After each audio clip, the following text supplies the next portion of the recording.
અહેમદાબાદ મિત્ર ન્યૂઝમાં આપનું સ્વાગત છે। રાજકોટ મહાપાલિકાના આરોગ્ય શાખાના ફૂડ વિભાગ દ્વારા શહેરમાં વેચાતા ખાદ્ય પદાર્થોમાં થતી ભેળસેળ અને ગંદકી સામે કડક કાર્યવાહી કરવામાં આવી। ફૂડ વિભાગની ટીમોએ શહેરમાં સઘન સર્વેલન્સ ચેકિંગ હાથ ધર્યું હતું। આ ચેકિંગ દરમિયાન કુલ 66 પેઢી રેસ્ટોરન્ટ અને સ્વીટ માર્ટની ઝીણવટભરી તપાસ કરવામાં આવી, જેમાં 218 કિલો વાસી તેમજ અખાદ્ય જથ્થાનો સ્થળ પર નાશ કરવામાં આવ્યો અને 42,000 જેટલો વહીવટી ચાર્જ વસૂલ કરવામાં આવ્યો। આ સાથે જ અમુક પેઢીને સીલ કરવાની કાર્યવાહી પણ કરવામાં આવી। ચેકિંગ દરમિયાન Jankalyan cooperative housing society shop number 4 Astron ચોક પાસે રાજકોટ મુકામે આવેલ વીરમણી સ્વીટ્સ એન્ડ નમકીન નામની જાણીતી પેઢીમાં ફૂડ વિભાગે દરોડો પાડ્યો હતો। આ સ્થળ પર તપાસ કરતા અત્યંત અનહાઇજેનિક કન્ડિશન જોવા મળ્યું।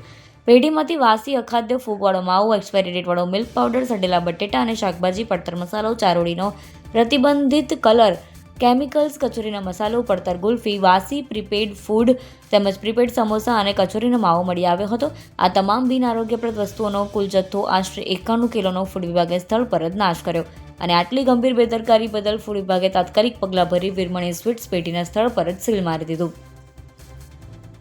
આ ઉપરાંત અજંતા પાર્ક, ચંદ્રમૌલેશ્વર મહાદેવ સામે આવેલ લોકપ્રિય બેસ્ટ મયુર ભજીયામાં પણ ફૂડ વિભાગે તપાસ હાથ ધરી। અહીંથી એક્સપાયરી ડેટવાળું પાણી 200 ml અને 1 લીટરની પેક્ડ 350 બોટલ મળી કુલ 100 લીટર પાણીનો જથ્થો તેમજ 6 કિલો સડેલા શાકભાજી અને બ્રેડનો વાસી જથ્થો મળી આવ્યો હતો।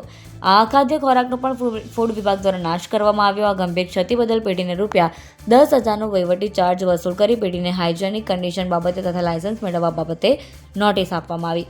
આ ચેકિંગ દરમિયાન ફૂડ વિભાગે કુલ 66 પેઢીઓમાંથી 218 કિલો વાસી અને આરોગ્ય માટે હાનિકારક પદાર્થો શોધી કાઢ્યા હતા અને તેનો ત્વરિત નાશ કર્યો હતો।